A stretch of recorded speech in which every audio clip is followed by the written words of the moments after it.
opinions expressed by the host and guests in this show are not necessarily the views of Children's Health Defense.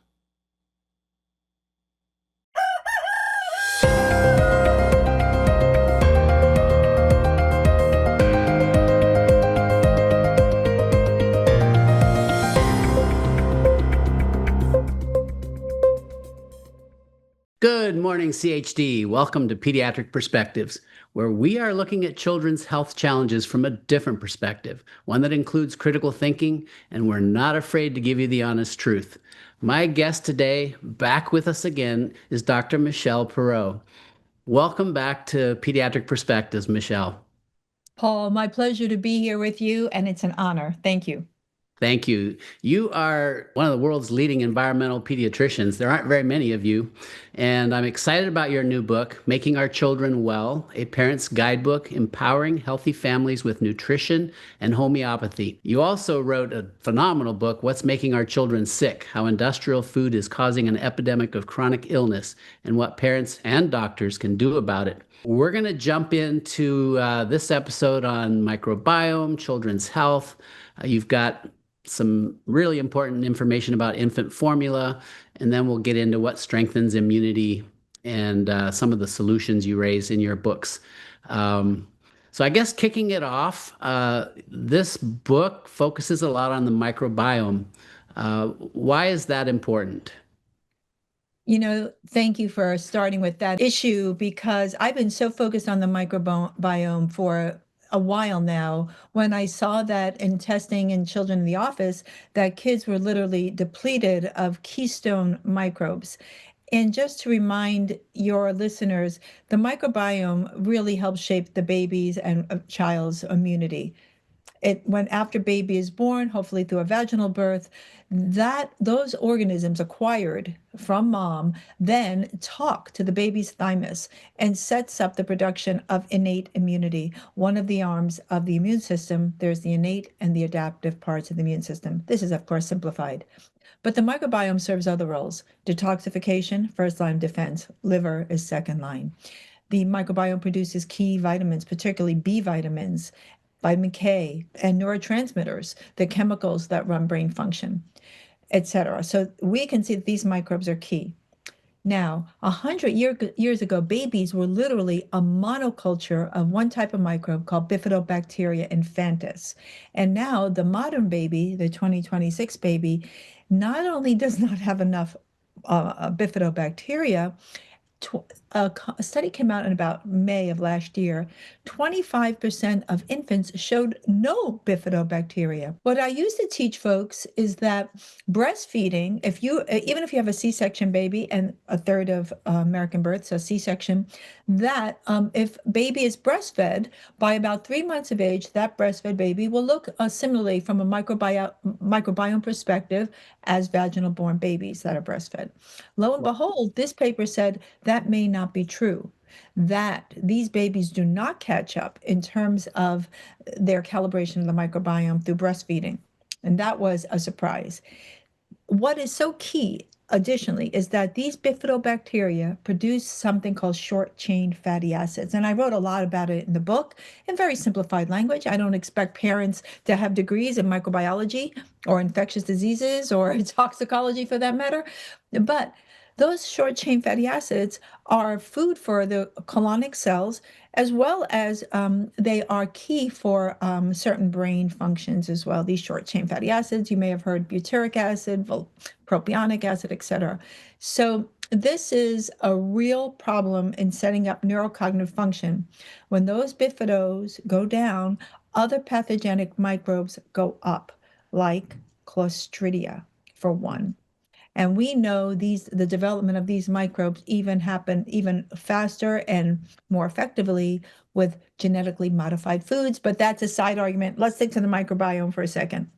Okay, I've got a couple follow-up questions from that. Yes. Pediatricians who might be watching, we're not trained as mainstream pediatricians on how to look at the microbiome. Can parents order tests themselves, or how would pediatricians order the kind of testing that you might recommend here? Yes, so you need some education in microbiome testing, and there, unfortunately, the companies that run these tests are outside mainstream labs. Now, we as mainstream practitioners, which is what I was trained in, we know how to order stool for parasites. We can look at certain bacterial infections like Salmonella and Shigella and that type of thing, Campylobacter. We can even look at fatty acids in stool, and there are other things we look at, blood in stool, etc. But looking at the microbial composition of stool, zonulin, e- um, let's see what else, enzymes, calprotectin, and IgA, inflammatory markers, and viral loads is really not done in mainstream labs. So there are labs where people can order it themselves, like directlabs.com. And I also have those included for families. Some labs, I'm not supporting any one particular lab, but GI Maps is one, US Biotech, Vibrant Labs, there are several you can order. The problem is interpreting those labs, and that's where families would need to work with an integrative provider. It could be an integrative, some holistic nutritionist. There are holistic coaches who know how to do this, some chiropractors, naturopaths, integrative pediatricians like us, not so many of us. So you might need help interpreting, but parents can order the microbiome testing themselves. And I try to empower parents to look at it. Now, this is something that parents will need help, and it behooves every pediatrician to learn how to do this. The problem comes into cost also, and let's just talking about this because our goal is not to bankrupt families. Families have two, three, four children. It's expensive to have children. These tests are often not paid by insurance companies. So we're paying into a model for our mainstream insurance, and much of the care that families are seeking now are outside the mainstream model, and then they have to pay again. So the insurance model and what parents are seeking aren't exactly lined up. And so the goal, I try to be pragmatic and practical and have parents do what's in their purses and what's available for them. But yes, to answer your question, you can test yourself. Okay. Another question about this.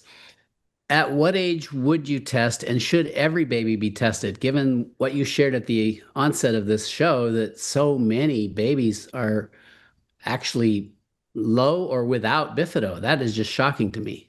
Shock, 25%, right? I mean, that just blows your mind. Right. So last year, they said, no, Paul, we're going to start testing all these babies. Or seems like over the top to me. But the beauty of a curious mind is that I'm thinking, I wonder. In my perfect world, I would assume now that most babies are microbially impaired, microbiotically impaired, Right.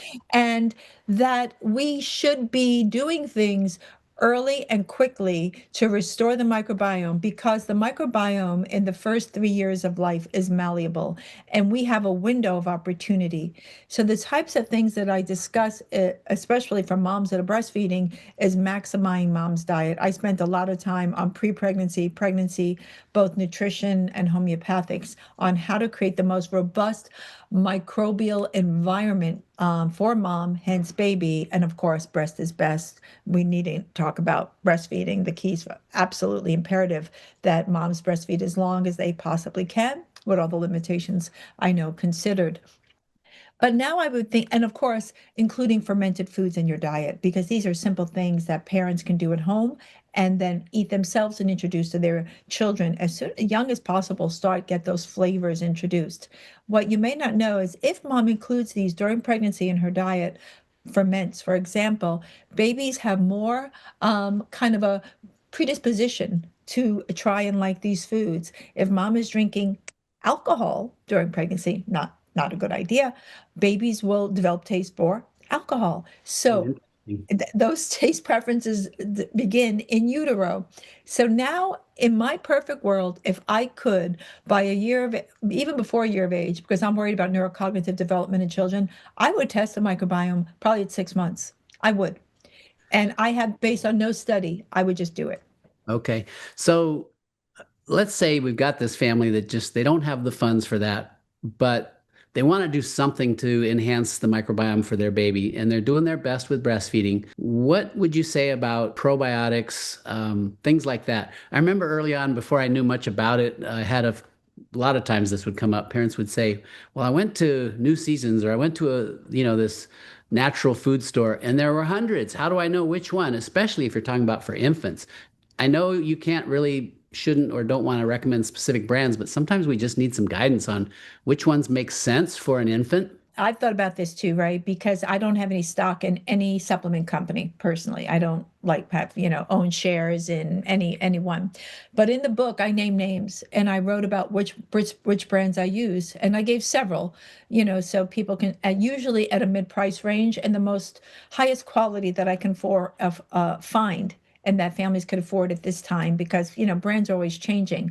And what I do is I look at the spec sheets, those MDS sheets. I like to see the research that the company has done themselves, what they test for, and I like to see who's producing their probiotic. For example, what I mean by that is there's some probiotic companies that grow and purchase their microbes from a company in Wisconsin. But that company in Wisconsin is owned by DuPont.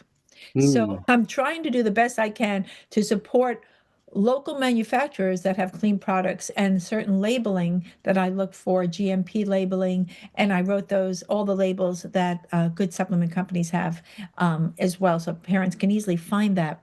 So there are certain companies I like better. I like to focus on single microbes, the younger the baby, mostly Bifidobacterium infantis species, occasionally some lactobacilli. More is not necessarily better. For young babies, I do like Avivo. It's mostly Bifidobacterium infantis. My favorite. Yep. And especially if baby is preemie, I worry about that microbiome. And we know that a lot of babies now are IVF. We know that a lot of IVF babies are premature. And we know that prematurity is linked, especially very premature babies, with certain conditions and neurocognitive developmental issues, seizures, etc. So those moms, hopefully they're breastfeeding. You can give mom the probiotic. You can put the probiotic on the nipple as well, so baby can take it up. And you can use and put or just put the probiotic directly in baby's mouth. I start low and slow. I never whop somebody with a whole bunch of anything because the microbiome can shift, and I don't want children to develop tummy aches, sometimes bloating or gassiness. So I just start low and slow. And what I mean by that, I might start a probiotic once a week, see how it goes. Ramp up to twice a week, and then maybe 3 times a week is what I'll do. If a baby's having any types of digestive issues, I will get those probiotics going. If one probiotic is not working, I'll switch to another brand because sometimes it's a brand that's not agreeing with the infant. Another brand I like is called Smidge probiotics. I've given those for infants. So those are like my infant brands. But then in toddlerhood and childhood, I sort of switched to other companies. And in teens, I'll use other probiotics yet. So after age 3, we think this might change next year, a 20 to 30% wiggle room where if you do take probiotics, you can acquire them. And I'd have to say, when you take a probiotic, please make sure that it contains a prebiotic. Prebiotics are foods for the microbes. They too need to eat healthy foods to support their growth. One of microbes' favorite food is inulin, Mhm. onions. Now, babies are not going to be chowing on a raw onion, not saying that, but you have to make sure that the product contains prebiotics and probiotics. And there is something even called postbiotics, but make sure you don't use synbiotics. There are Got- synthetic probiotics coming to the market. Probiotics aren't genetically engineered yet, but they're coming, and I Wow. do not No, recommend them. So good to that's know. that's a heads up for today. So the prebiotic story, because when I was in practice, I did have challenges with a lot of patients having upset GI systems with prebiotics. Are we doing prebiotics in infants or just maybe in the children? Well, I prefer to wait to children. I'm hoping that the baby's breastfed. I'm hoping mom's diet is as clean as possible, and I teach parents how to do that. And I start so slow and low that you can avoid digestive upset because you are shifting this colony of microbes that are in communication. They are really symbiotic, the microbes. They talk to each other. There's not really good and bad bacteria. Any microbe can become good or bad depending as their numbers shift. They keep each other in check. So it's really checks and balances, the way our government's supposed to work, how they work together. And so we try to maximize the where their home, their environment. It really does matter what's going in there, and you want to supply the best microbial environment that you can, and that includes a lot of plants, a lot of fiber, polyphenols. I'm talking about mom's diet, and then certainly children, get them eating those foods as well, so that enough fiber. Microbes eat fiber, like beans, great source of food and nutrition for your bugs. So we have to be mindful to feed ourselves and feed our bugs. Fantastic. And this information is in your new book, Making Our Children Well, correct? Yeah, it's all in there. And I laid it out very simply. I wrote for parents and not for scientists, not for physicians. This is a parent-focused book. And I try to write the book in a style as if you were sitting in my office and I'm talking to you. Like, yes, Paul, you've got 3 children. This is what we do. And Yep. very personal and very loving, without judgment. I didn't want to write a judgy book. That wasn't my intention. No shame and blame game. Wherever parents are is where we meet. Even if you're eating mostly, waffles and canned food, there's always an opportunity to get better and Yeah. to move your diet forward. So I like to meet people where they're at and work within budgets. And I think you can eat really well within a budget. Just takes a little prepping, a little planning, a little foresight. I love that because in practice, that's such an issue, the budget issue. Talk to us a little bit about the issues that our children are facing as far as children's health, and then how do we recover kids who are struggling? I worry about this a lot. And the way I got into the whole GMO issue 25 years ago is I set up my own integrative urgent care. That's what I was doing because by training, I'm a pediatric emergency physician, which I loved. But I set up a little urgent care in my town using some mainstream stuff and mostly homeopathy. And it was about 1999, 2000, all of a sudden I'm seeing kids for acute issues, ear infections, rashes, eczema, the usual stuff. I started seeing an uptick in autism. Now, I wasn't doing complex chronically ill children at that time, but I saw that. And I also saw that they were having a host of digestive issues. And I thought, what the heck? And then I'm asking all of my friends about this. Hey, are you guys seeing this uptick in autism? And a lot of my pediatric friends would say, Michelle, you're just getting better at diagnosis. Like, your grandmother can diagnose autism. I was like, that's not true. Then I had the serendipitous encounter learning the work of Jeffrey Smith, read his book, Seeds of Deception, and here I am today. Neurocognitive is the biggest thing I'm worried about. And here in the great state of California, 1 in 12.5 boys is on the spectrum. How every politician, parent, pediatrician, teacher is not screaming from the rooftops escapes me, Paul.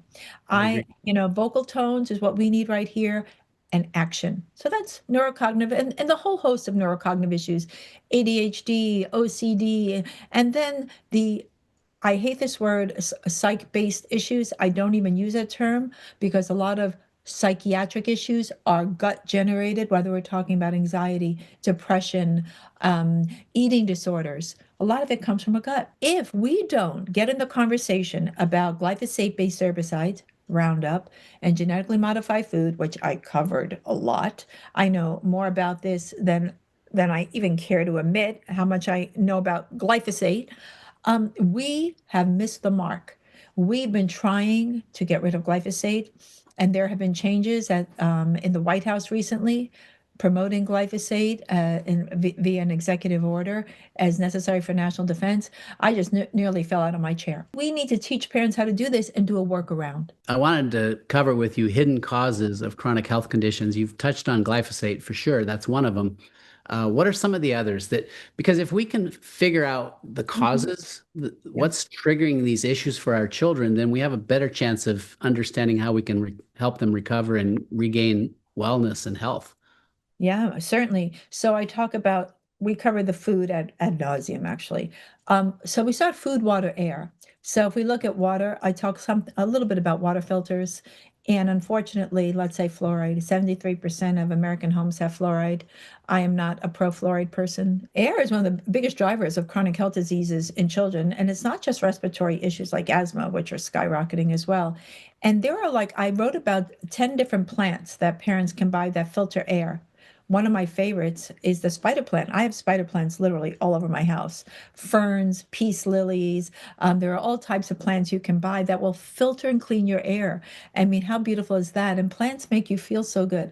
So, and then I talk about not as much as I'd like to, but I do go into it is EMFs. And of course, reduction of an exposure to Wi-Fi. But there are some, I didn't go into it as much as I can because the book is already almost 500 pages, is reduction to elimination of social media. I am very concerned about all that as well. Yeah. So if we can begin to clean up the internal milieu, food, air, water, external milieu, and exposures to toxic emotions, and toxic imaging on social media, and AI, to shutting off routers at night, simple things that I talk to parents about in the book. I have like these 12 steps that people can do, and they're doable. Shutting off your router at night, almost anyone can do. And hardwiring is not so hard either. There are schools now in Silicon Valley, where I am in Northern California, the tech hub, where the private schools have eliminated the use of laptops in like literally primary school and middle school. High school, maybe not as much, where they are still going on in public school, where kids are starting to do their work on computers. And now we have children who can't do cursive writing, some kids who can't tell time because they're so used to digital devices. Mhm. So I just bring that up as there is a digital detox revolution happening. I have a whole section on detox in the book and digital detox is part of it. So these are things parents can do, and a lot of them don't cost anything, or it's a minimal cost. Minimal cost. Thank you for that reminder. We should all be filtering our water. And I had not, until I read your book, thought of the spider plant solution. They're not expensive and they're so easy to grow. We should just surround ourselves with plants in the house. Because I was wondering, how do you clean the air? That's such a simple solution. Thank you for that.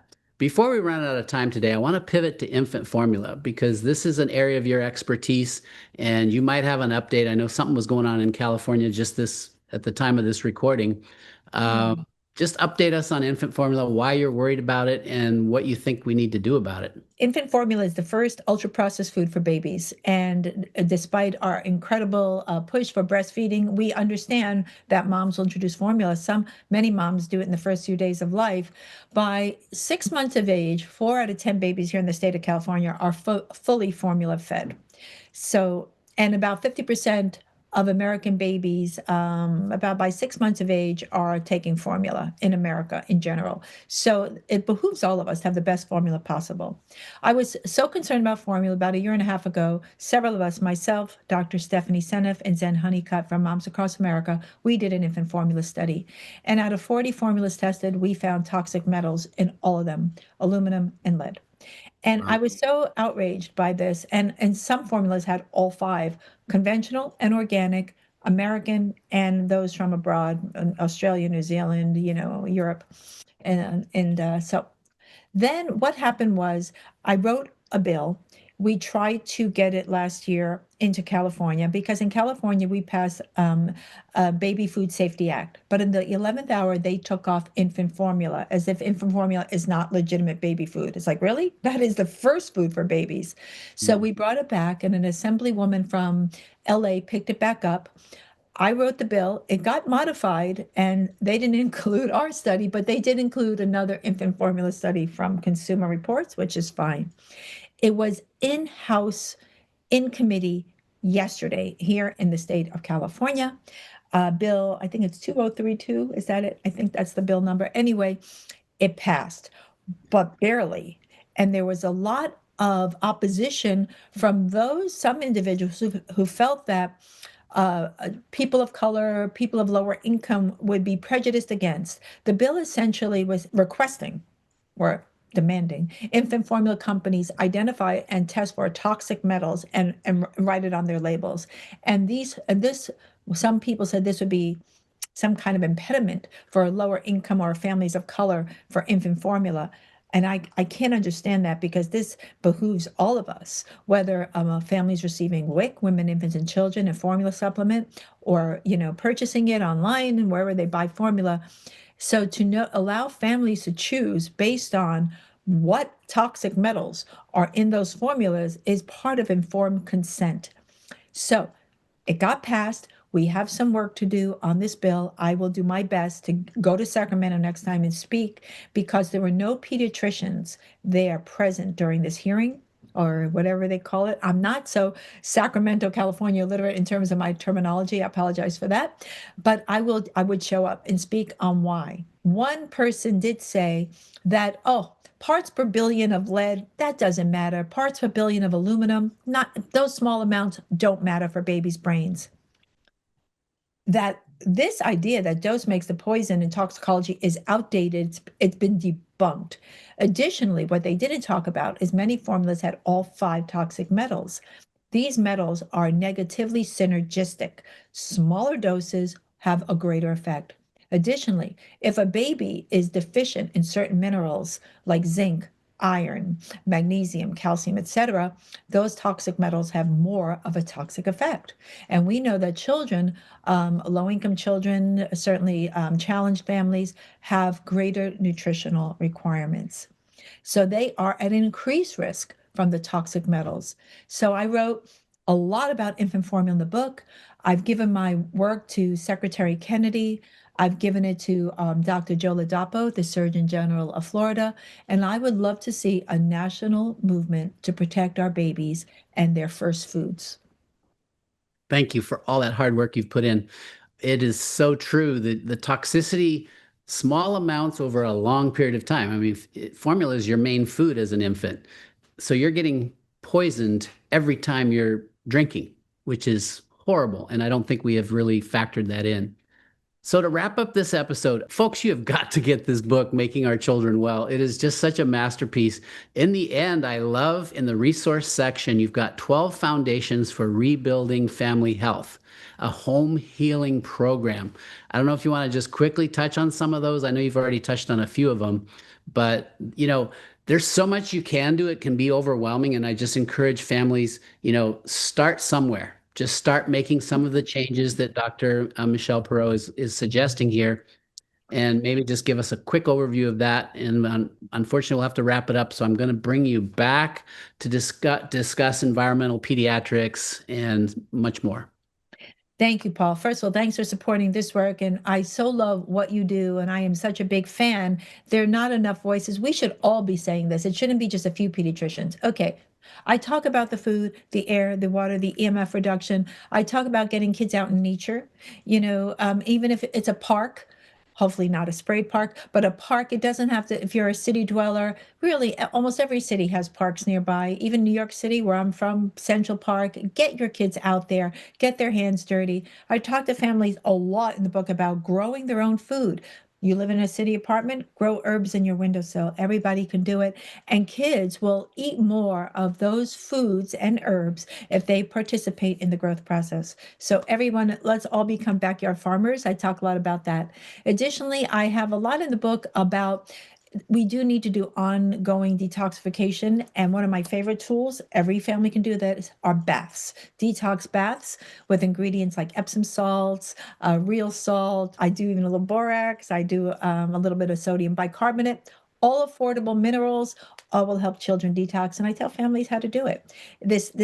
What I'm hoping is this information isn't exactly new. A lot of it is probably thousands of years old, but we're resurrecting information that our families once knew, passed on via great grandparents, grandparents, parents, and it's gotten kind of muddied.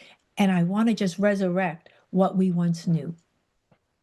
That is phenomenal.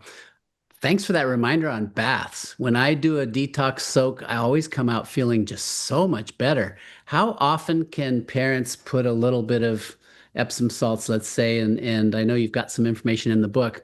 Is that something they could do every bath, or do they need to limit this? I like detox 2 to 3 times a week. And so, of course, it's by age. A teenager would be a cup. A toddler might be a quarter cup of Epsom salt, which is magnesium sulfate, super good. I like putting in, let's say, well, let's talk about a toddler. So you put a quarter cup of Epsom salt. You can put like a couple of teaspoons of baking soda. You can put a teaspoon in of borax. It could even be 20 mule team, not adulterated borax in there.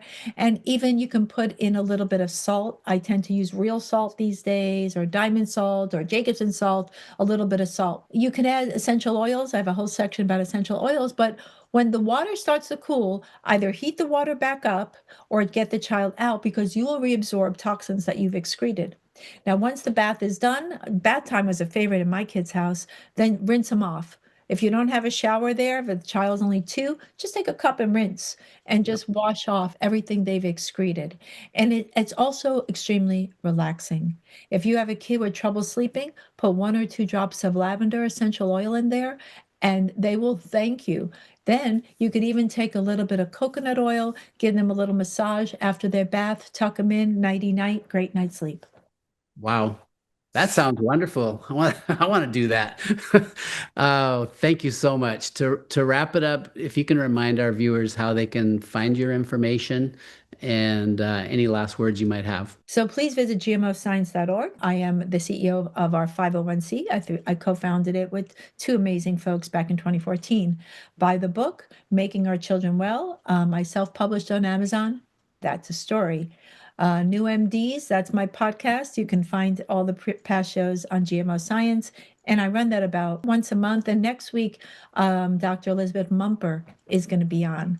And we're going to do a deep dive in autism and some other challenging topics. Another pediatric warrior. On gmoscience.org, by the way, it's not just genetically modified foods. I have sections for parents, including parent handouts. So please feel free, parents. I have about 19 or 20 of them up. Take them to your PTA, your in-laws, your pediatrician, distribute them, off you go. And that's why I made those.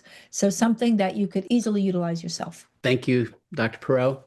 This has been a powerful episode. I hope you enjoyed it. You can find me at kidsfirstforever.com, and I look forward to seeing you next week. Dr. Perro, we will have you back. Thank you, Paul. A pleasure to be here.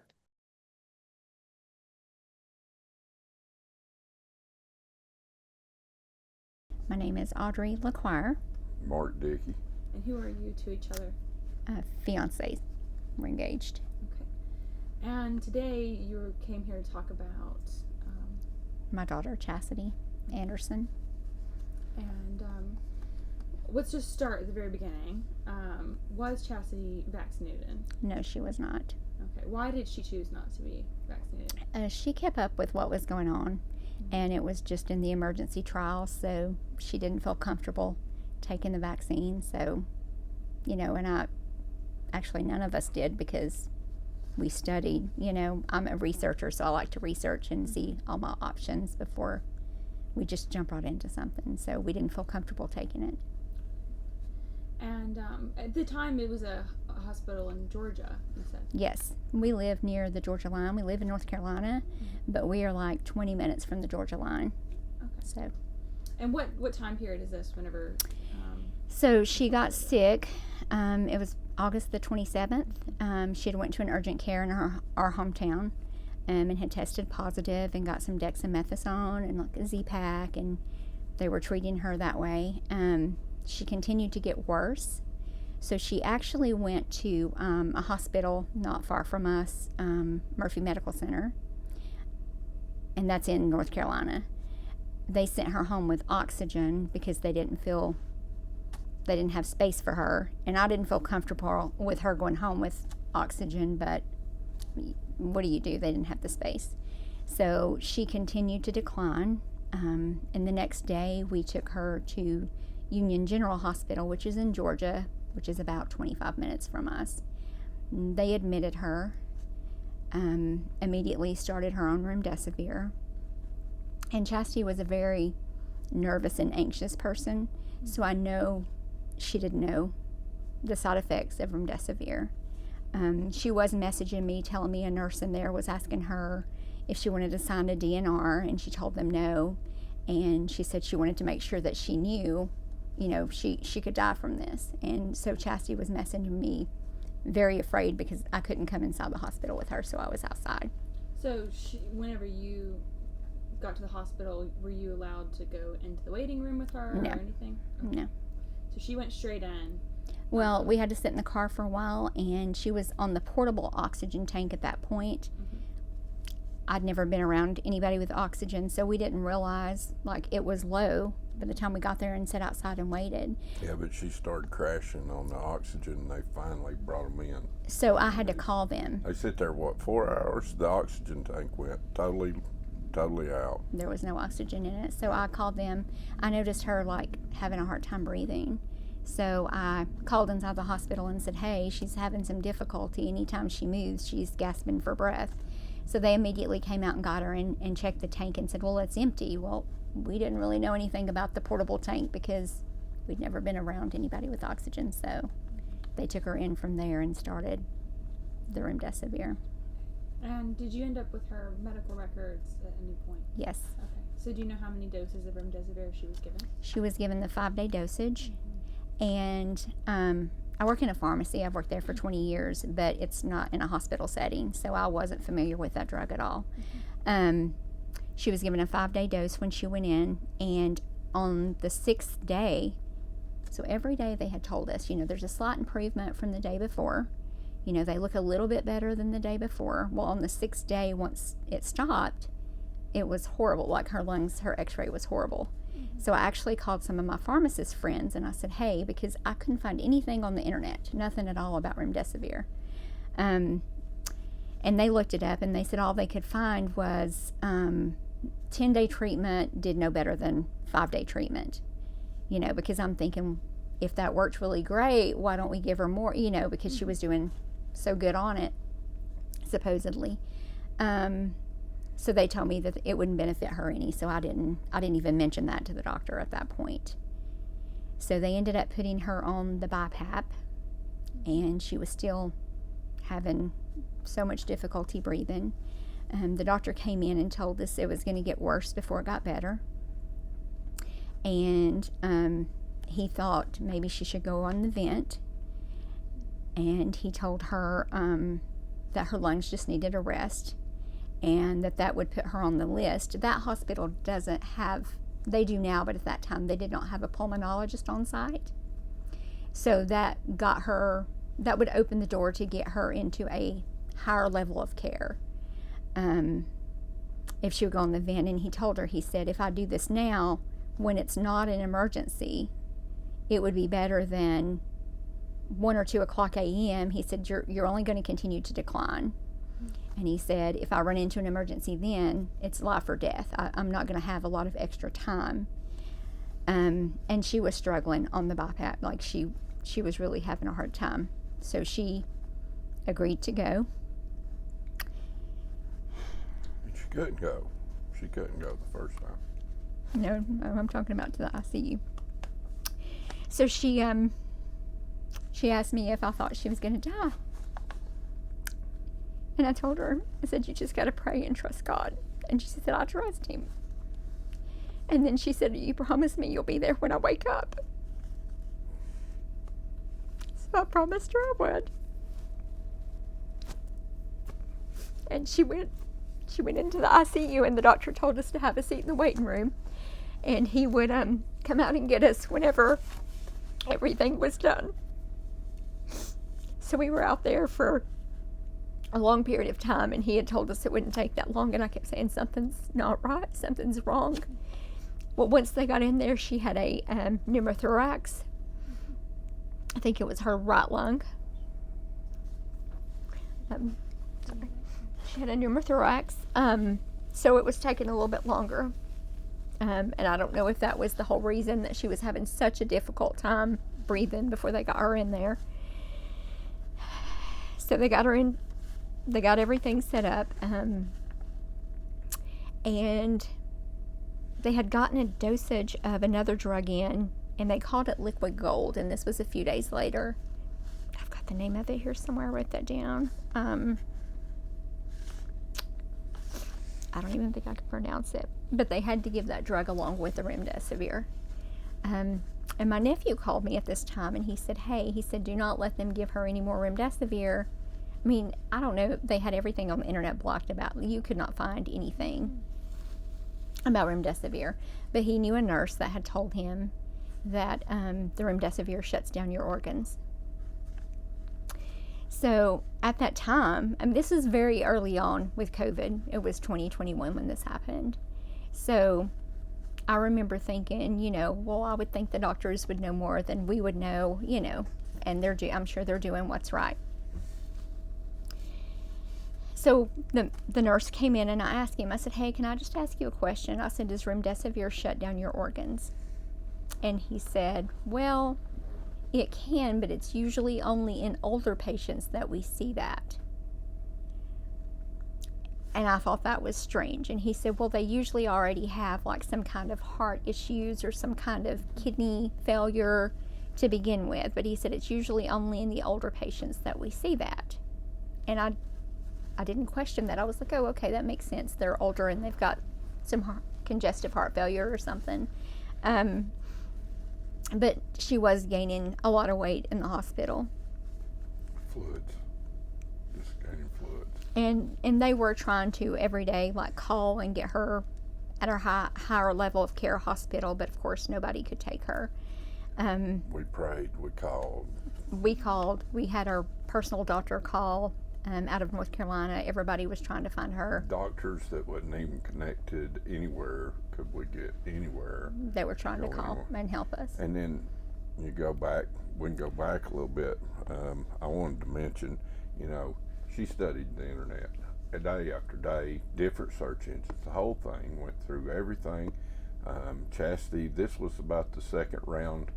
You know, we'd done lost people. You're sitting there watching millions die daily on the TV. And we had done, you know, experienced the extremist theories of, you know, this could be a depopulation effort. So she was studying on her phone continually.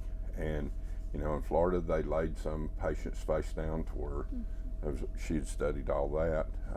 I mean, she had went through every avenue, resource. That I knew. Every day she was awake.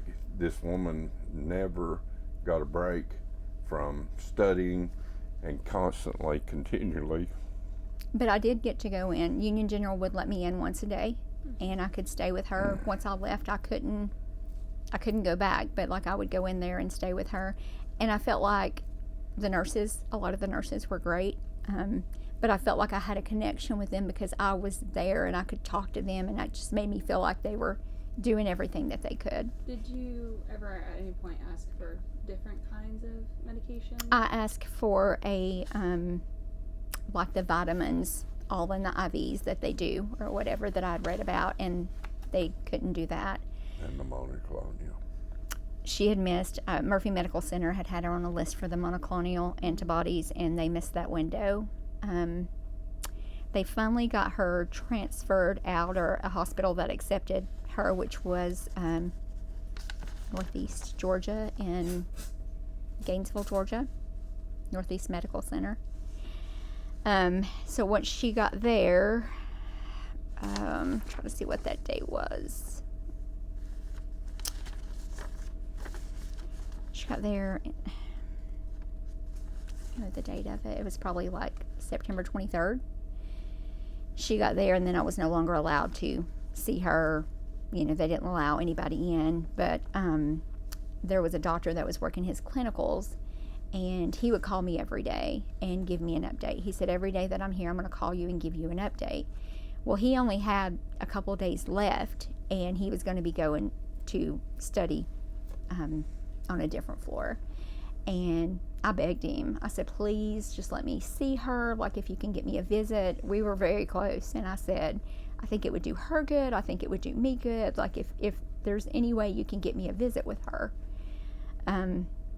So he told me he would see what he could do. And he said, I can't make you any promises, because usually if they got you in, the patients were expecting them to die immediately. Which was a major hard decision, because she had been getting to go with her every day, and she was watching her decline. And I mean, I did get to FaceTime her in Georgia, and I could tell she was gaining weight, and I would mention that, like, hey, it looks like she's gaining some more weight. And the nurse was like, well, how can you tell? And I said, I can just tell, like, you could tell. And she said, well, you have to take into consideration the weight of the bed, but she'd always been in the bed when they weighed her, you know. The doctor had told me he would see what he could do, and I gave him my email address. He had tried to call me the next day. I gave him my email address and everything, and the cell phone, I don't know what was going on with the towers that day, but he called me, like, it would tell me I had an incoming call from him from the doctor, and I couldn't hear anything. Like, I would try to pick up and I couldn't hear anything. And so I said, hey, if you can hear me, here's my email address. If you could send me whatever you're trying to tell me, if you got me approved for a visit or whatever, if you could send that to my email, I would really appreciate it. And sure enough, he could hear me, but I couldn't hear him. And he sent it to my email and said that he had got me a visit. So I got there for my visit. They told me if I would come at 9 o'clock that I could meet the new doctor that was taking on her case and see what the treatment plan was from that doctor's standpoint. So he said, if you'll be here at 9, which that hospital is also about 2 hours and 15 minutes from us. He said, if you'll be here at 9, you can be there when the doctor makes the rounds. And I mean, I didn't expect her to be any worse than she was. I get to the hospital and I call because of course it's locked down and they're not letting anybody in. And I said, I just need to know which side of the tower I need to come in on. And they told me that I couldn't come in. And I said I was promised a visit, and thank God I had the email to prove it, because it would have he wasn't in that department anymore. So this is after 2 weeks of basically nothing. A week and a half. Yeah. So I told them, I said, I drove from 2 hours and I'm not leaving until I see her. I was promised a visit and I'm going to see my daughter. And they told me that there was an emergency on the floor and they couldn't have any visitors on the floor whatsoever. So I said, is my daughter okay? And they told me yes, she was fine, that the emergency was down the hall, but they just wanted the hallways clear. Once again, I told them I wasn't going anywhere, and they said, well, you're not going to be able to see her. It's going to be like 3 o'clock this afternoon. And I said, that's fine. I'll wait till 3 o'clock this afternoon. So I sat in the parking lot for probably 5 or 10 minutes, sitting there staring at the hospital. And then I thought, I'm just going to drive somewhere and walk around. So I drove probably 10 minutes down the road. There was a store. I don't know if it was JCPenney. I don't even know. I was kind of numb, like I was shocked. Call me like, hey, I'm all the way down here. Now they're telling me I can't see her. They're not letting me in, Mark.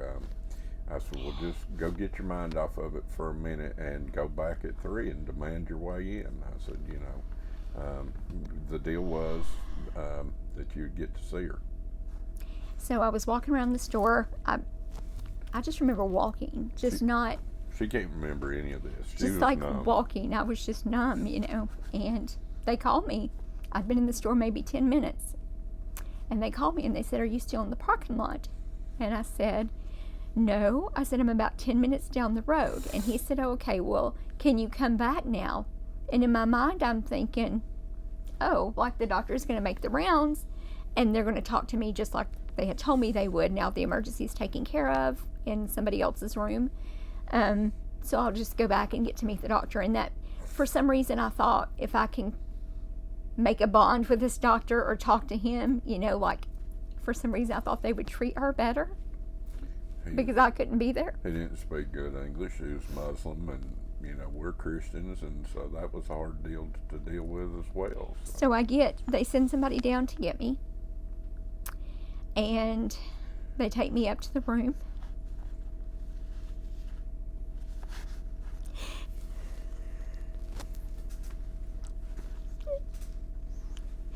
And there's like 10 people in the room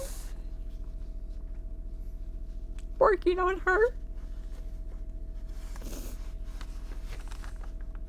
So the doctor keeps asking me, like as soon as I walk in, he tells me that they've been working on her like this all night.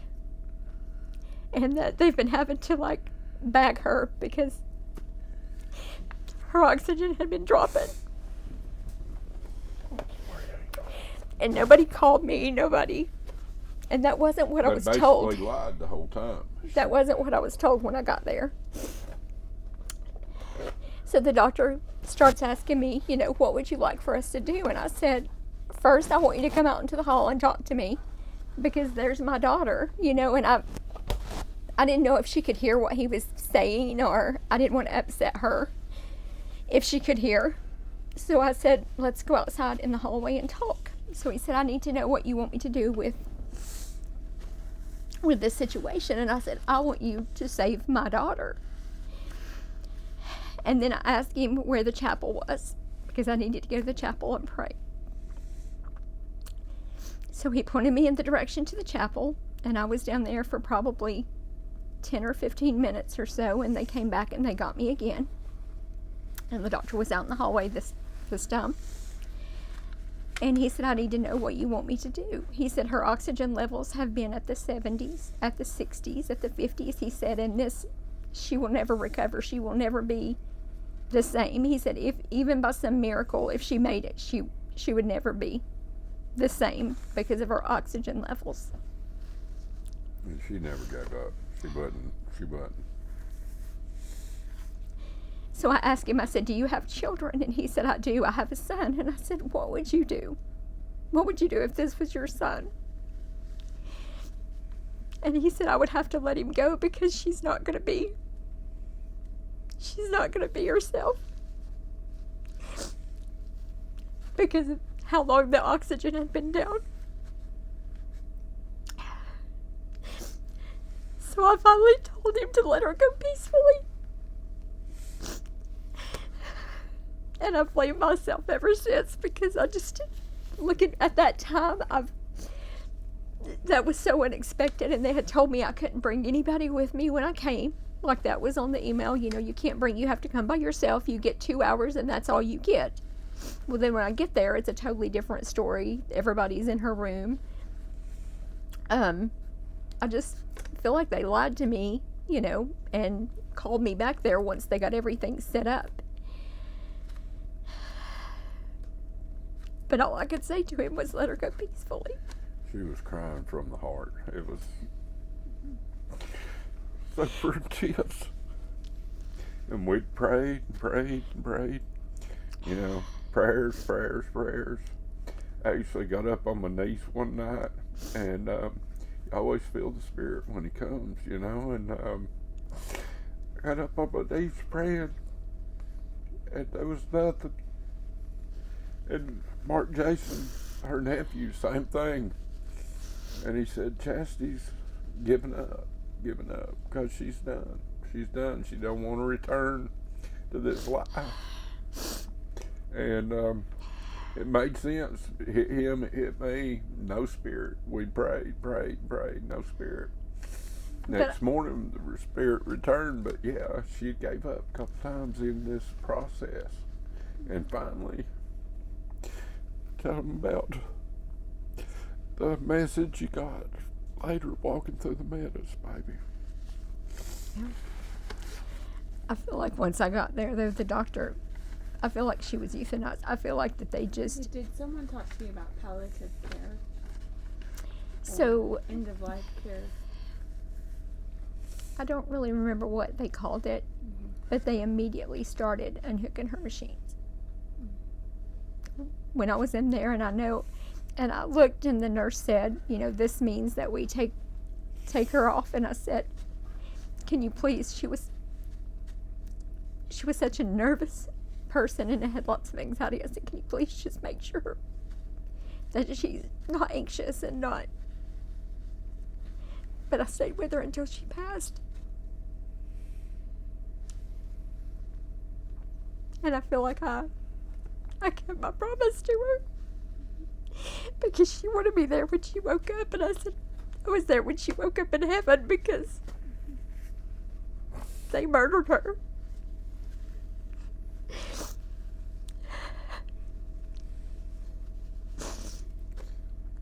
And the whole thing was, do we keep her at home? That's the way this started out. Do we keep her at home and try? And that's what we did with the oxygen, because there was no beds. And that was Erlanger and Murphy, not Murphy Medical. I'm but sorry, yeah, they've changed names. yeah, it was terrible, the whole thing. You know, and then we was, what's the horse drug that, yeah, Ivermectin. ivermectin. I've actually took the horse wormer. It got me over it in 2 days and gone. Before that, I suffered for a full month, nothing but drainage. So I understand now, after having it, why they tilt them downhill to where that don't run straight into your lungs and keep building. Yeah, it's so many. Can you talk about Chastity before all of this happened, and maybe talk about what they stole from? Chastity was, she was 30 years old. She was Full of life, honey. She was full of life. She was, and I'm not just saying this because I'm her mom. You could ask anybody in our hometown. She was one of the best hairstylists. Yeah, but she was the most big-hearted person you'd ever meet. There's nobody she wouldn't give shirt off her back to help her too. She had all kinds of people trying to get into her, and she, at times couldn't take any more appointments. And she was really big on colors, like she did amazing color. And she used pulpurite, like the hair color and all this stuff from pulpurite. And she had actually gotten accepted to be an educator for pulpurite, which was, they're all over the world. So she was so excited that they chose her. But I didn't have a doubt that they'd choose her because she was amazing. So she was so excited. She had just got engaged a year ago. Yep. She had her wife ahead of her. And you might want to share, she was always afraid of flying. Her sister became a flight attendant. It's a little bit funny, but yeah. She entered the plane and did that 3 times, and she was definitely afraid of flying. And but she did that to do the pulpurite thing because it meant so much to her, and she was so excited to be a part of that. But she only got to teach 1 class, and that was like her mom, though. She stays on the internet, and she studies, and she learns. And she developed her techniques from everybody. Instead of one beauty shop and learning from others, she got on the internet and she made herself great. I mean, they was lining up, and she was turning people down left and right on that thing. But yeah, I always give her a hard time and joke with her. No.